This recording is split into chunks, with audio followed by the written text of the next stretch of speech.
दिल्ली का विधानसभा चुनाव अपने आप में दिलचस्प चुनाव बनता हुआ नजर आ रहा है और आज इसी चुनाव की चर्चा के लिए मेरे साथ जो राजनीतिक मेहमान हैं वो कांग्रेस पार्टी के दिल्ली अध्यक्ष देवेंद्र यादव जी हैं, जो कि बादली से प्रत्याशी भी हैं और पूरी कांग्रेस पार्टी की जिम्मेदारी उनके कंधों पे है। देवेंद्र जी, बहुत बहुत स्वागत है आपका। धन्यवाद। पहले तो सवाल ये बनता है, क्योंकि आप कांग्रेस पार्टी के अध्यक्ष भी हैं दिल्ली के और बादली से उम्मीदवार भी हैं, बतौर अध्यक्ष होना और फिर बतौर उम्मीदवार होना दोनों ही बहुत चैलेंजिंग होगा चुनाव में मैनेज करना।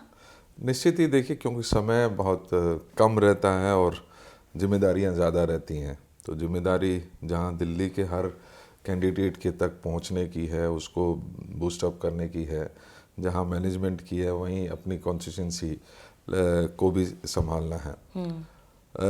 अच्छी बात यह है कि बादली हमेशा से मेरा घर रहा है, तो वो परिवार की तरह रहता है। सवेरे जल्दी चले गए, रात को लेट चले गए, किसी का भी दरवाज़ा खटखटा लिया, स्वागत हो जाता है। कई बार मुश्किल होता है जब आप कनेक्ट नहीं होते। करेक्ट। तो मेरा कनेक्शन जो है वो जन्म से भी रहा और उसके बाद सोशल और राजनीतिक रूप से वो रिश्ता और मजबूत हुआ है। तो लिहाजा एक अच्छा सपोर्ट मिल रहा है लोगों को। ये उम्मीद है कि हमारा भाई, हमारा बेटा एक अच्छा काम कर रहा है, आगे बढ़ रहा है, एक बड़ा नेता बन रहा है, मजबूत होता जा रहा है, तो निश्चित ही उसका असर भी हमारी विधानसभा पे पड़ना लाजमी है।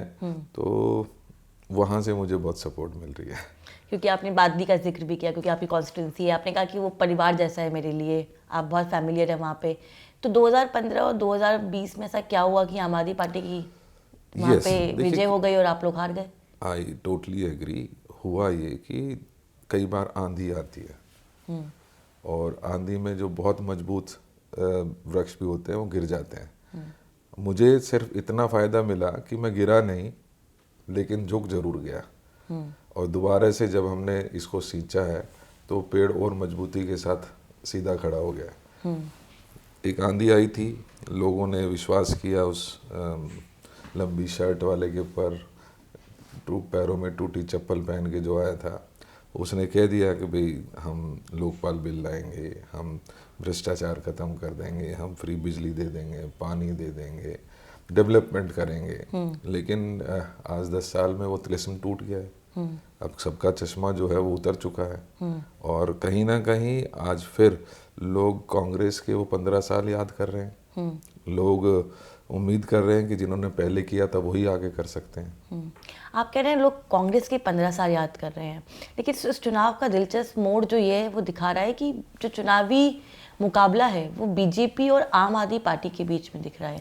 मैं इसलिए कह रही हूँ क्योंकि कांग्रेस की जिस तरह से मेहनत ग्राउंड पे होनी चाहिए थी, जिस तरह का नैरेटिव कांग्रेस को दिखाना चाहिए था, वो नैरेटिव इस बार इस चुनाव में नहीं दिख रहा। और बल्कि बीजेपी भी ये कह रही है कि मुकाबला दिल्ली का बीजेपी वर्सेस आम आदमी पार्टी का है। कांग्रेस कहाँ पे कम पड़ रही है और क्या कमी है कांग्रेस पार्टी के भीतर? कांग्रेस में सिर्फ एक कमी है कि डेटा उनको सपोर्ट नहीं करता। नहीं तो जिस तरीके की ग्राउंड वर्किंग हमने की, हमने पूरे न्याय यात्रा पूरी दिल्ली में 70 की 70 विधानसभाओं में निकालने का काम किया, आज तक किसी ने नहीं किया। हमने एक एक घर जाकर एक एक दरवाजा खटखटाने का काम किया, आज तक किसी ने नहीं किया। हम लोगों की ज़रूरतों के अनुसार उनको वो सुविधा देने की बात कर रहे हैं और उसके साथ क्रेडिबल फेसेस लेकर आ रहे हैं। हमने मैनिफेस्टो की एक बड़ी अच्छी एक्सरसाइज की, लेकिन यस, डेटा क्योंकि हमारे साथ नहीं है, इसलिए मीडिया के लोगों को ख़ास तौर से ये महसूस होता है कि शायद मुकाबला जो है वो अलग है।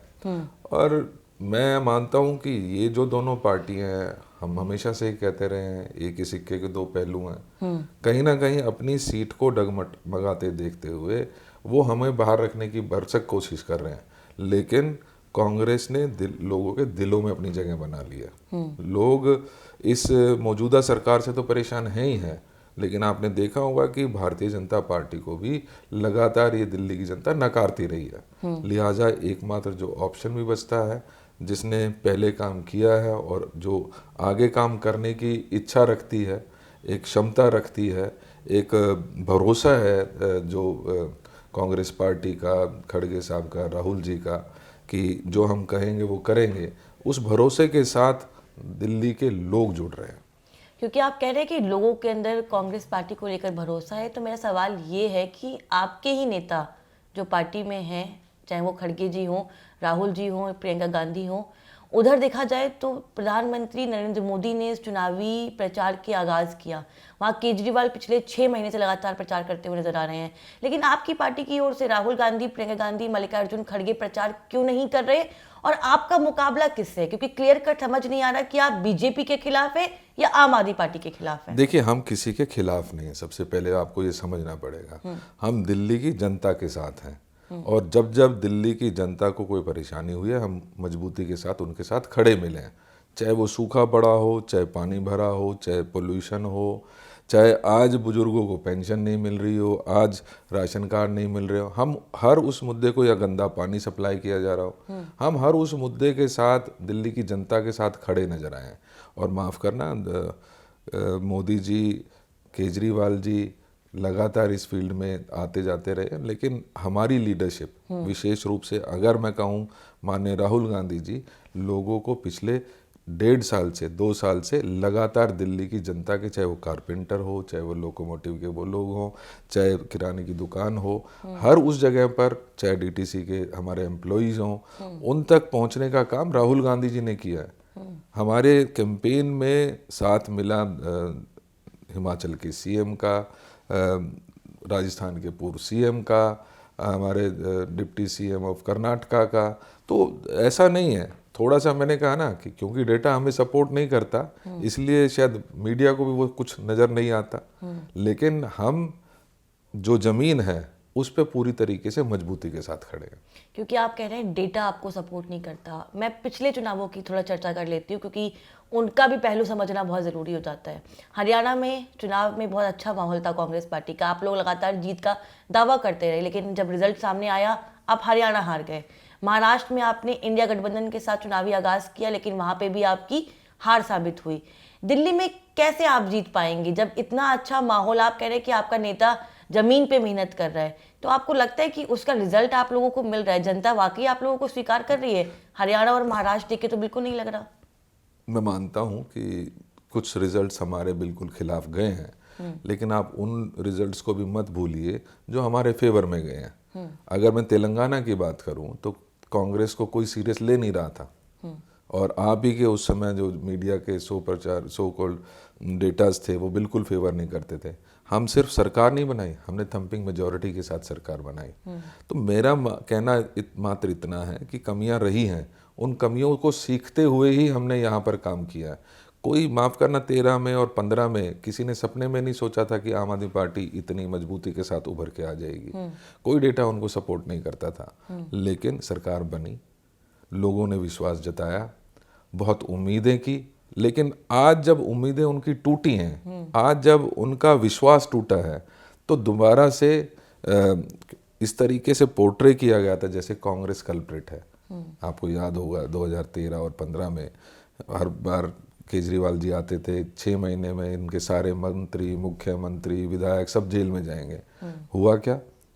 इनकी सरकार 10 साल 11 साल रह गई, एक कोई कांग्रेस का मंत्री भ्रष्टाचार में अंदर गया नहीं। गए कौन? 66% ADR का रिपोर्ट है, 66% जो विधायक मौजूदा हैं उनके खिलाफ क्रिमिनल केसेस हैं। भ्रष्टाचार में कौन जेल गया? लेकिन वो तो कहते मुख्यमंत्री, हैं ना कि उनको फंसाया गया मुख्यमंत्री। है। अब ये तो कोर्ट डिसाइड करेगी। फिर कोर्ट ने ऐसी क्यों डायरेक्शंस और बेल देते हुए भी इस तरीके की रिस्ट्रिक्शंस लगाई कि आप CM ऑफिस नहीं जा सकते, आप कोई फाइल साइन नहीं कर सकते। मैं तो सवालिया निशान ये है कि आप किस तरीके से दिल्ली की जनता को आप धोखा देने का काम कर रहे हैं। आप एक तरफ कह रहे हैं कि अगला मुख्यमंत्री कौन, अपने आप को पोर्ट्रे कर रहे हैं। एक तरफ जहां एक महिला मुख्यमंत्री को आपने टेम्परेरी मुख्यमंत्री घोषित कर दिया, एक महिला मुख्यमंत्री को डमी मुख्यमंत्री घोषित कर दिया, दूसरी तरफ आप दिल्ली की जनता को धोखा दे रहे हैं। आप कह रहे हैं कि आप अगला मुख्यमंत्री बनेंगे। वो मुख्यमंत्री क्या करेगा जिसको, जो साइन नहीं कर सकता, जो अपने ऑफिस में नहीं जा सकता? क्या वो रिस्ट्रिक्शंस हट गई हैं?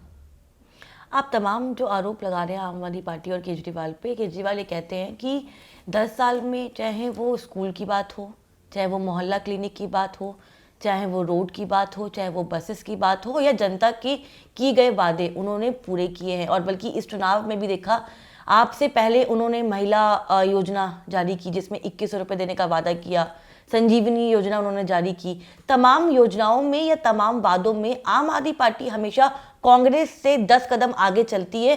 कांग्रेस की ऐसी क्या मजबूरी है कि कांग्रेस अभी तक अपने तमाम वादों को पूरा नहीं ऐलान नहीं कर पा रही? और दूसरा ये सवाल कि आप लोग आम आदमी पार्टी पे आरोप लगा रहे हैं, लेकिन जब इंडिया गठबंधन की बात आती है तो राहुल गांधी और पूरी पार्टी अरविंद केजरीवाल के साथ बैठती है ना।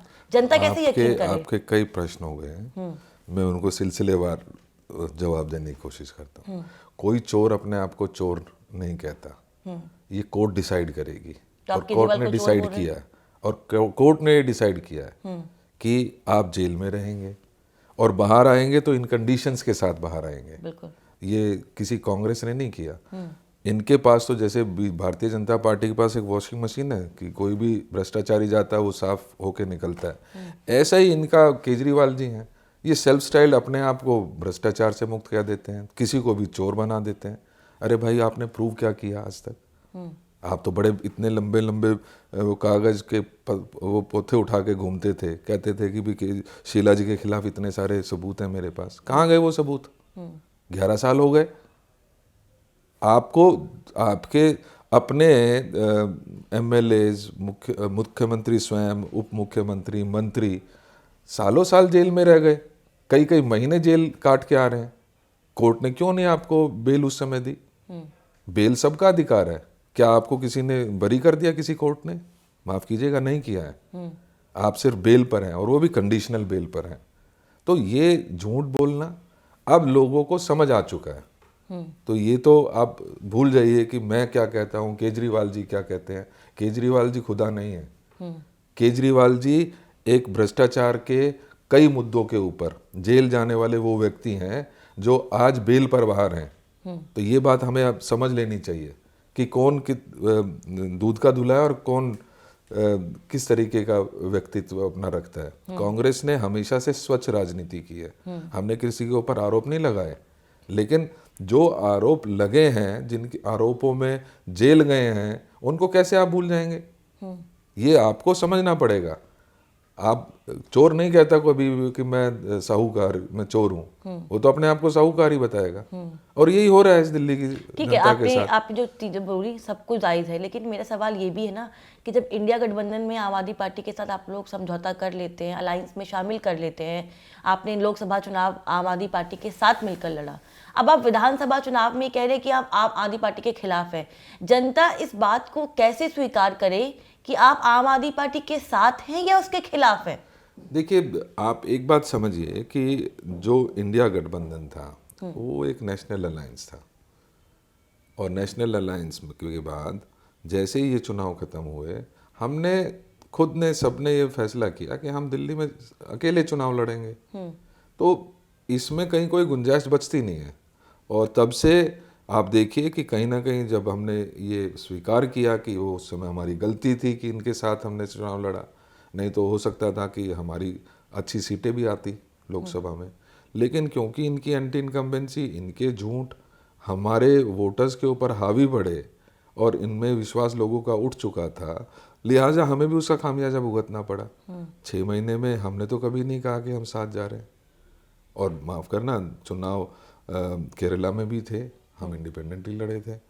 चुनाव पंजाब में भी थे, हम वहाँ पर भी इंडिपेंडेंट लड़े थे। तो ये तो एक नेशनल इंटरेस्ट में कोई अगर गठबंधन बना और वो कामयाब भी रहा, जिस हद तक उसको जाना चाहिए था शायद वहाँ नहीं पहुँच पाए, लेकिन काफ़ी हद तक वो ताकतें जो इस देश के कॉन्स्टिट्यूशन को कमज़ोर करने में लगी थी, उनके खिलाफ एक गठबंधन बना और उसने परफॉर्मेंस दी। लेकिन अब इसमें कोई कारण नहीं बचता कि दिल्ली में जहाँ एक भ्रष्टाचारी सरकार स्थापित है, दिल्ली में जहाँ झूठ बोलने और गलत बयानी करने वाली एक सरकार है, उसको उखाड़ फेंकने का जिम्मेदारी कांग्रेस की थी, है और रहेगी। लेकिन तमाम जो इंडिया गठबंधन के सहयोगी दल हैं, मैं बात करूं समाजवादी पार्टी की, टीएमसी की, उद्धव ठाकरे की पार्टी, उनका साफ तौर पे चेतावनी देना है। उनका कहना है कि हम आम आदमी पार्टी को दिल्ली के चुनाव में सपोर्ट करेंगे, लेकिन कांग्रेस को सपोर्ट नहीं कर रहे हैं। आप देखिए किस तरह से इंडिया गठबंधन बिखर रहा है और कांग्रेस को सब लोग आग दिखा रहे हैं। हमने आपको कहा, किसी ने भी फॉर्मल कोई अनाउंसमेंट की नहीं है। ये इनकी मान के चलिए कि पर्सनल लेवल पे कौन क्या कहता है उसकी जिम्मेदारी कोई भी पार्टी नहीं ले सकती, उसकी जिम्मेदारी देवेंद्र यादव नहीं ले सकता। लेकिन मुझे ये ज़रूर पता है कि किसी ने भी, चाहे वो समाजवादी हो, चाहे ममता दीदी हो या महाराष्ट्र की पार्टी है शिवसेना, वो तो उन्होंने कभी ये नहीं फॉर्मली अनाउंस किया कि हम कांग्रेस के खिलाफ है और आम आदमी पार्टी नहीं, के साथ संजय है। राउत ने साफ तौर पे बोला कि वो आम आदमी पार्टी को समर्थन करेंगे, नहीं, प्रचार की जरूरत पड़ेगी तो संजय प्रचार राउत- भी करेंगे आकर। संजय राउत जी कोई ऑफिशियल उनके स्टेटमेंट दिया है उन्होंने? नहीं, नेता हैं यूबीटी के। यूबीटी के नेता तो 50 हैं, तो 50 नेता की बात तो नहीं मानी जा सकती ना। क्या पार्टी ने फैसला ले लिया है? नहीं नहीं, लिया। बट कहीं ना कहीं इंडिया गठबंधन को एक नुकसान तो है ही ना इस बार को देखकर कि कांग्रेस के समर्थन में कोई नहीं है, आम आदमी पार्टी के समर्थन में चाहे छोटा नेता हो बड़ा नेता हो, मैंने कहा सब तब समर्थन दे रहे हैं। दिक्कत नहीं हुई जब लोकसभा में गठबंधन था। हम केरला में अलग लड़े हैं, हम पंजाब में अलग लड़े हैं और लड़के ये साबित किया है कि ये भ्रष्टाचारी हैं। इनकी 4 सीट पे सिमट कर रह गए 13 में से, हम 7 सीटें जीत कर आए, तब ये बिखरा नहीं। तो अब आपको क्यों अंदेशा होता है कि भाई दिल्ली में हम अलग अलग लड़ेंगे तो वो बिखर जाएगा? जिस समय गठबंधन था उस समय नहीं बिखरा। आज दिल्ली जो एक राजधानी है जहां पर एक भ्रष्टाचारी सरकार है, उसके खिलाफ अगर कांग्रेस मजबूती के साथ अपना दावा पेश कर रही है और लोगों का समर्थन मिल रहा है, तो उसमें किसी को परेशानी क्यों होनी चाहिए? नहीं, किसी को नहीं परेशानी होगी। नहीं है, बिल्कुल। अब आपने कांग्रेस का सवाल, मतलब कांग्रेस का जिक्र किया, 10 साल से कांग्रेस सत्ता से बाहर है। पिछली बार आप लोगों का वोट प्रतिशत की बात करूं तो 4.3 आपका वोट प्रतिशत रहा, उससे पहले 9.6। मैं 2015 और 20 की बात कर रही हूँ। ऐसा क्या हो रहा है कि कांग्रेस के कार्यकर्ता या कांग्रेस का वोट बैंक कांग्रेस के हाथों से फिसल रहा है, और 2015 और 2020 में वो क्यों नहीं हो पाया जो 2000 उससे पहले के चुनाव में हुआ, 2015 से पहले के चुनाव में? देखिए, 15 और 20 में लोगों ने बदलाव के लिए किया था। आप एक बात समझिए कि ये दिल्ली है, दिल्ली में भारतीय जनता पार्टी जो सांप्रदायिक ताकत है उसके लिए कोई जगह नहीं है। 15 साल कांग्रेस की सरकार थी। इस व्यक्ति ने एक सपना दिखाया लोगों को कि ये भ्रष्टाचारी सरकार है और इसको बदलने की जरूरत है। लोगों ने मन बनाया, आम आदमी पार्टी का जन्म हुआ। जो बातें की थी, जो कहानी इन्होंने उस समय पढ़ी थी, उसमें से एक भी सच नहीं निकली। लोगों को समय जरूर लगा, लेकिन आज 10 साल में जो बौखलाहट केजरीवाल जी के वक्तव्यों में है, जिस तरीके से नई दिल्ली तक सीमित हो गए हैं, जिस तरीके से इनके जो बयानात आ रहे हैं, कांग्रेस अगर कोई गारंटी लोगों की समस्याओं को समाधान के लिए देती है तो उससे उनको परेशानी हो रही है। क्यों उनकी हर बात में वो बौखलाहट नज़र आ रही है अगर कांग्रेस 4.3% ही है तो?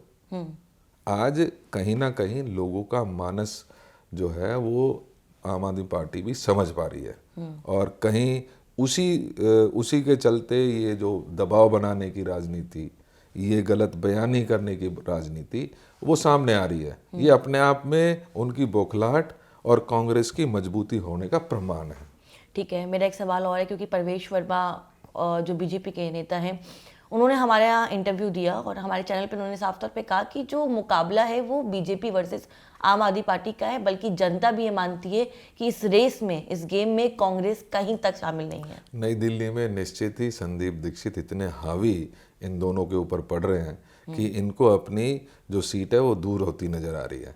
तो कहीं ना कहीं ये संदीप जी को मुबारकबाद देने की बात है कि जहां केजरीवाल जी सिर्फ चर्चा करते हैं कि नई दिल्ली में वोट्स बढ़ गए हैं, नई दिल्ली में पैसे बांटे जा रहे हैं, संदीप दीक्षित बीजेपी के फाइनेंस्ड कैंडिडेट हैं, और उसी प्रकार के बयान अगर भारतीय जनता पार्टी भी दे रही है तो ये मैं तो मुबारकबाद देना चाहूँगा हमारे भाई संदीप जी को कि जो उम्मीद उनसे की गई थी उन्होंने उसके ऊपर खरा उतरने का काम किया है। आज दोनों विचलित हैं, आज दोनों परेशान हैं। तो आप ये देखिए कि ये बयानात अपने आप में कांग्रेस की मजबूती को दर्शाते हैं, और दिल्ली की जनता का प्यार मिलेगा जैसा हालात और हाल कांग्रेस पार्टी का 2013 में हुआ, कहीं ना कहीं उसी तरीके की हालात इस समय भारतीय जनता पार्टी जो एक सांप्रदायिक पार्टी है उसको लोग वोट नहीं करना चाहते। आम आदमी पार्टी की इतनी एंटी इनकम्बेंसी हो चुकी है, भ्रष्टाचार में लिप्त हैं, काम कोई करते नहीं हैं, पानी का वादा करते हैं, उनका गंदा पानी सप्लाई करते हैं, बुजुर्गों को पेंशन नहीं देते हैं, गरीबों को राशन कार्ड नहीं देते हैं, इंफ्रास्ट्रक्चर पूरी तरीके से चरमरा कर गिर गया है। आज गलियों में आप जाके देखिए, आप ये छोटे मुद्दे जो है ना वो बहुत बड़े मुद्दे हो जाते हैं। ठीक है आप समझ नहीं पा रहे हैं। आप जनता के बीच में जाइए, ये नेताओं को छोड़िए, देवेंद्र को भूल जाइए क्या कह रहे हैं, केजरीवाल क्या कह रहा है उसको भूल जाइए, प्रवेश वर्मा क्या कह रहा है उसको भूल जाइए, आप जनता के पास जाइए, जनता बताएगी असलियत क्या है।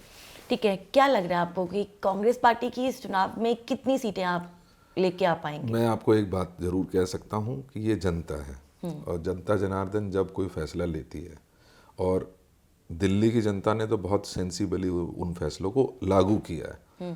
चाहे जब जब लोकसभा के चुनाव आए, मजबूती के साथ भारतीय जनता पार्टी के साथ खड़ी नजर आई। जब जब विधानसभा पिछले 2 आए 3 आए, तो एकदम स्विंग आम आदमी पार्टी की तरफ रहा। इस बार लोगों का झुकाव कांग्रेस की तरफ है। क्या कर दें, हो सकता है हमें भी 67 सीट पे पहुंचा दे, कोई बड़ी बात नहीं है, ये जनता का फैसला होता इतने है, ये confident हैं जनता की ताकत होती है। अब जब जनता ताकत अपनी यूटिलाइज करती है तो कुछ भी कर सकती है। तो इसमें मैं अपने आप को छोटे या बड़ा में आकलित नहीं करना चाहूँगा, लेकिन ये ज़रूर है मुझे जनता के ऊपर भरोसा है, और जनता निश्चित ही वोट करेगी। आपकी पार्टी के ट्रेजरार हैं अजय माखन जी, कुछ दिन पहले उनका बयान एक सामने आया जिसको लेकर इंडिया गठबंधन में काफ़ी फूट देखने को मिली। उन्होंने अरविंद केजरीवाल को एंटी नेशनल बोला। उन्होंने कहा कि केजरीवाल एंटी नेशनल है। उसके बाद उनकी एक प्रेस कॉन्फ्रेंस आयोजित की गई जिसको बाद में कैंसिल कर दिया गया। मैं जानना चाहती हूँ कि पूरी घटना क्या है, क्यों अजय माखन को अपने बयान से पीछे हटना पड़ा, कोई पीछे और क्या हटा नहीं केजरीवाल है, को एंटी सिर्फ नेशनल कहना ठीक है? उसी समय माननीय अजय माकन जी ने एक स्पष्टीकरण दिया, कुछ चीज़ें ऐसी आ रही हैं जो और भी खतरनाक साबित हो सकती हैं, लिहाजा let Ajay Maken ji decide on that. मुझे नहीं मालूम है क्या उसके पीछे ये भी सुना कि पार्टी नेतृत्व ने कहा कि अजय माखन को प्रेस कॉन्फ्रेंस कैंसिल करनी चाहिए। आप सुननी है तो जनता की सुन लीजिए ना, और जनता की बात बताइए ना लोगों को। मैं बार बार आपको कह रहा हूँ, क्या कौन कह रहा है उसको भूल जाइए, आप दिल्ली की जनता से पूछिए उनका दर्द क्या है, वो बताएंगे आपको। आप दिल्ली की जनता से पूछिए कि आपको राशन कार्ड बन रहे हैं क्या, पिछले 10 साल में राशन कार्ड नहीं बन रहे हैं। आप उनसे पूछे ना आपको साफ पानी मिल रहा है, वो बता देंगे कि कितना गंदा पानी मिल रहा है। आज माफ करना, हालात ये हो गए हैं जैसे गांव में पहले कुएं से पानी महिलाएं अपने सर पे लेकर आती थी ना, इसी तरीके की 20-20 लीटर की बोतलें आज महिला अपने कंधे पर लेकर अपने घर जा रही हैं, और उसके लिए पैसे देने पड़ते हैं। ये दिया इस केजरीवाल ने, ये दिया केजरीवाल जी ने कि जहां हमारे मकान गरीबों के लिए बने थे, जिनको वादा किया था जहां जुगी होगी वही मकान देंगे, उनको तो एक चाबी नहीं मिली, लेकिन अपने लिए शीश महल बन गया है। तब उनको कोई नहीं रोकता, और अब फिर दोबारा से बरगलाने की कोशिश कर रहे हैं कि हम अगला मुख्यमंत्री कौन। अरे भाई, आप एलिजिबल नहीं है, मुख्यमंत्री कैसे आप बन जाएंगे? किसी दिल्ली की जनता को ऐसा मुख्यमंत्री नहीं चाहिए जो अपने ऑफिस नहीं जा सकता, जो सरकारी फाइल साइन नहीं कर सकता। आप बरगलाने की कोशिश कर रहे हैं कि हम 2100 रुपये देंगे। अरे पहले पंजाब की उन महिलाओं को तो 1000-1000 रुपये दे दीजिए, जिनके इसी तरीके के फॉर्म और कार्ड आपने 34 महीने पहले भरे थे। आज वो इंतजार कर रही हैं कि उनके अकाउंट में 1000 करके अब तो 34,000 हो जाते। आप वहाँ वादा पूरा करते नहीं हैं। वहाँ कौन रोक रहा है आपको? यहाँ तो आप कह देते हैं कि एलजी रोक रहा है, केंद्र सरकार रोक रही है। वहाँ तो आपकी फुल फ्लेजेड सरकार है। क्यों नहीं आपने दे दिए 1,000 रुपये महिलाओं के? और याद कर लीजिए, लोकसभा से पहले भी इसी तरीके के बयानात, चाहे आतिशी जी हों चाहे ये हों, कि चुनाव बीतेगा और 1 महीने में आपके 1100 रुपये आपके खाते में आ जाएंगे। चुनाव बीते तो 6 महीने हो गए, कहाँ है वो 1000 रुपया? 1000 रुपया आया नहीं है, 2100 का वादा कर दिया है। लेकिन 2500 का वादा तो आपने भी किया है जनता किया के सामने। है, हम भ्रष्टाचार नहीं करते ना। आपको लगता है कि जो आपके वादे हैं उस पे लोग यकीन करेंगे? बजट तो 37,000 करोड़ से 76-77,000 करोड़ पहुंच गया, लेकिन दिल्ली की डेवलपमेंट कहाँ है?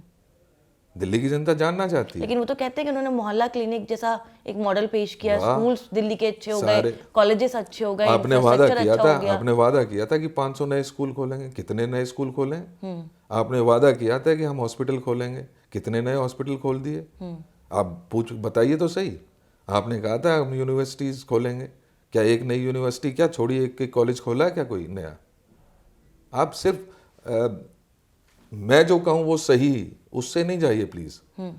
मैं कह रहा हूँ कि जनता के पास जाइए और आंकड़े देखने, आपको सिर्फ चुनाव के आंकड़े तो दिखते हैं, लेकिन क्या इनके नहीं, आंकड़े जनता देखें? की नहीं, जनता के पास भी जा रहे हैं हम। बिल्कुल, जनता के पास जाइए और ये आंकड़े भी देखिए कितने नए हॉस्पिटल खोल दिए उन्होंने और क्या हालत उनके पुराने हॉस्पिटल्स की है।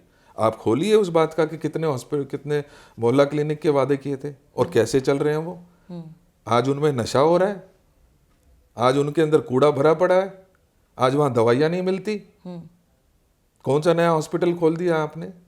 कौन सा नया कॉलेज खोल दिया? आप तो कह रहे थे 70 की 70 विधानसभा में एक कॉलेज खोल देंगे, आप भूल जाते हैं। और माफ करना, मीडिया भी नहीं दिखाती उसको।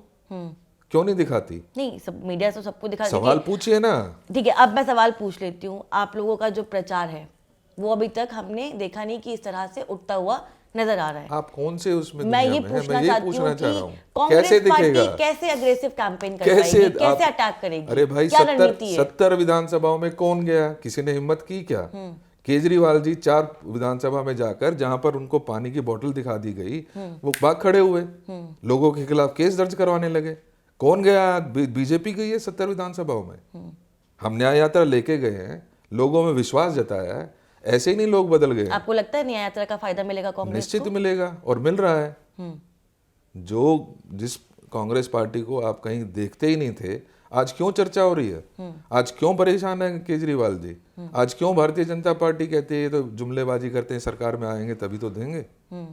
क्यों क्यों? क्या उसी का असर नहीं है ये? आज हम जो कहते हैं, देखिए हमने अपनी क्रेडिबिलिटी बना के रखी है। सिर्फ आपसे ये निवेदन करना चाहता हूँ कि मीडिया इनके सवाल इनसे पूछे। जब ये कहते हैं कि हाँ हमने स्कूल बेहतर कर दिए, भैया आपने कितने स्कूल बेहतर कर दिए? कितने खोले हैं? कितने नए बच्चों को एडमिशन दिया है? कितने टीचर्स की भर्ती की है? सिर्फ प्लास्टर कर देना, उसके ऊपर पुराने जो हमारे स्कूल्स थे उनको बेहतर कर देना, मतलब सिर्फ उसके ऊपर प्लास्टर कर देना। जो टॉयलेट ब्लॉक्स हैं, जो बरांडाज हैं, उनको आप कमरों में प्रदर्शित कर दें कि हमने इतने कमरे ऐड कर दिए। क्यों नहीं आप उसमें करप्शन किया है? क्यों नहीं सीएजी की रिपोर्ट आप टेबल कर पाए? कोर्ट आपको कह रहा है, एलजी आपको कह रहा है, विपक्ष आपको कह रहा है, आप सीएजी की रिपोर्ट को दबा के बैठे हैं। क्यों दबाए बैठे हैं? क्योंकि भ्रष्टाचार सामने आएगा। लेकिन माफ करना, सवाल जरूरी है। आपने कहा था कि हर उसमें विधानसभा में कॉलेज खोलेंगे, क्या एक नया कॉलेज खोला? 70 तो छोड़ दीजिए, 10 साल हो गए। आपने एक यूनिवर्सिटी बनाई, एक यूनिवर्सिटी बनाई, वो भी स्कूल के प्रांगण में चल रही है। क्या इसी तरीके का राज हमें चाहिए था? क्या यही स्वराज है? आज आप जो कहते हैं, जो आप मन की मर्जी कहते हैं, वही सरकार होती है। आप तो कहते थे कि हम लोगों से बात करके मोहल्ले में हम सभा करेंगे, उसके बाद क्षेत्र में काम करेंगे।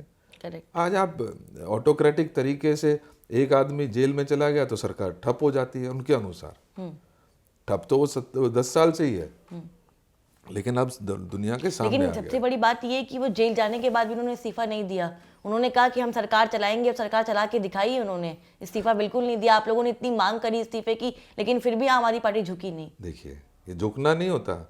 आप तो वो व्यक्ति हैं जो ये कहते थे कि अगर किसी के ऊपर इल्जाम लग जाता तो उसको स्टेप डाउन कर देना चाहिए। अरे सरकार ने आपको 3 महीने जेल में रखा, इस कानून ने रखा, सरकार ने नहीं। इस कानून ने आपको 3 महीने 4 महीने जेल में रखा। जब आपसे कहा कि इस्तीफा दे दीजिए, तो वो लागू उनके ऊपर नहीं होता, वो सिर्फ दूसरों के ऊपर लागू होता है कि हमने इल्जाम लगा दिया तो शीला जी स्टेप डाउन कर जाएं, हमने इल्जाम लगा दिया तो देवेंद्र यादव फिर राजनीति में नहीं रहना चाहिए। लेकिन अगर देश का कानून आपको जेल भेज रहा है, तब भी आपकी हठधर्मिता रहेगी कि हम तो जेल से ही सरकार चलाएंगे। और जब जेल से बाहर आएंगे तो कहेंगे कि मैं जेल में था इसलिए काम नहीं कर पाया, इसलिए दिल्ली डूब गई, इसलिए पानी नहीं मिला, इसलिए गंगा साफ नहीं हुई, जमुना साफ नहीं हुई। अरे यार, किस तरीके की राजनीति करते हैं? ठीक है, एक और सवाल ले लेती हूँ, क्योंकि रमेश विधूड़ी पिछले दिनों बहुत चर्चाओं में रहे। उन्होंने एक टिप्पणी की कि कालका जी की सड़कों को प्रियंका गांधी के गालों की तरह बना देंगे। दिल्ली की जो मुख्यमंत्री हैं फिलहाल अतिशी, उनको लेकर भी उन्होंने टिप्पणी की कि अतिशी ने अपना सरनेम चेंज कर लिया है, अपने फादर को बदल लिया है। इस तरह के बयानों पे क्या कहना चाहेंगे देवेंद्र यादव जी, और आपको लगता है कि जनता के बीच में इन बयानों का वाकई असर पड़ेगा इस चुनाव में? देखिए, इस देश में जहाँ भारत को भी माता के रूप में जाना जाता है, जहाँ पर महिला प्रधान हमारा ये देश रहा है, ऐसे में महिला का कोई भी अपमान, चाहे वो कोई भी किसी भी लेवल पे हो, करता है तो ये माफ़ी योग्य नहीं है। और मैं तो ये कहता हूँ कि ऐसे व्यक्ति का समाज में भी कोई स्थान नहीं है जो महिलाओं के बारे में अभद्र टिप्पणी करे। और ये जनाब तो कुछ दिन पहले पार्लियामेंट में भी इसी तरीके का बयान एक माइनॉरिटी के सांसद के ऊपर करते दिखे थे। तो ऐसे लोगों को चर्चा करना भी मीडिया को बंद कर देना चाहिए। ऐसे लोगों को क्या नेताओं की जिम्मेदारी नहीं बनती कि वो इस तरह के बयान जो हैं अपने सार्वजनिक जीवन में तो या कह रहे जनता के सामने ना दें? तो यही तो हम कह रहे हैं, ऐसे लोगों का तो समाज में रहना भी खतरनाक है। यही लोग हैं जिनकी वजह से आज महिलाओं के ऊपर क्राइम बढ़ रहे हैं। लेकिन बीजेपी ने उनको अपना उम्मीदवार बनाना है। तो ये बीजेपी से पूछे ना, सवाल बनता है। हम भी तो यही कह रहे हैं कि बीजेपी को तुरंत उस व्यक्ति को अपने पार्टी से निष्कासित करना चाहिए। इससे कम कोई माफ़ी नहीं है। अगर भारतीय जनता पार्टी का एक नेता बार बार इस तरीके की टिप्पणी करता है तो उसमें भारतीय जनता पार्टी का अपना भी जो चरित्र है वो सामने दिखता है। जो आरएसएस का महिला विरोधी जो चरित्र है वो भारतीय जनता पार्टी में साफ दिखता है कि ऐसे लोगों को बार बार आप प्रमोट करते हैं, किस लिए करते हैं? ये अपने आप में एक बहुत बड़ा प्रश्न भारतीय जनता पार्टी के नेतृत्व के ऊपर है। ठीक है, एक बिल्कुल आखिरी सवाल, ये हाइपोथेटिकल सवाल है लेकिन मैं फिर भी पूछना चाहूंगी, अगर दिल्ली के चुनाव में हंग असेंबली का नतीजे किसी सामने प्रकार आते का हैं कोई तो क्या कोई कांग्रेस आम गठबंधन आदमी पार्टी नहीं से होने वाला गठबंधन है। करेगी? हम एक बार गलती कर चुके हैं, आगे गलती करने की पोजीशन में नहीं है। और इस विधानसभा चुनाव के बाद इंडिया अलायंस में केजरीवाल और राहुल गांधी एक साथ दिखेंगे? ये मेरे लेवल का क्वेश्चन नहीं है। ये केंद्र में जो अलायंस हुआ है, इंडिया अलायंस, वो बताएंगे। मैं एक बात तय कर सकता हूँ, मैं ये बात मजबूती के साथ कह सकता हूँ, हमने जो गलती पहले की है आम आदमी पार्टी को सपोर्ट करके, आम आदमी पार्टी के साथ खड़े दिखकर, वो गलती दोबारा नहीं दोहराई जाएगी। चलिए, बहुत बहुत शुक्रिया हमसे बातचीत करने के लिए। थे देवेंद्र यादव, जिनका साफ तौर पर कहना है कि चाहे कुछ भी हो जाए, आम आदमी पार्टी के साथ एक बार फिर से कांग्रेस नजर नहीं आएगी। लेकिन चुनाव बहुत दिलचस्प है। 5 तारीख को मतदान होगा, 8 तारीख को रिजल्ट आएगा और देखना होगा कि तमाम जो वादे कांग्रेस पार्टी की ओर से किए जा रहे हैं, उन वादों पे क्या जनता इस बार यकीन करती है या नहीं। इस खास इंटरव्यू में आप सभी का इतना ही है और देवेंद्र यादव ने तमाम सवालों के जवाब दिए हैं। लेकिन देवेंद्र जी, बहुत दिलचस्प चुनाव है, देखना इंटरेस्टिंग होगा कि आप जो बोल रहे हैं वो कितना पूरा होता है और कितना नहीं। कैमरा पर्सन अवधेश के साथ मैं कनिका, इंडिया न्यूज़ दिल्ली।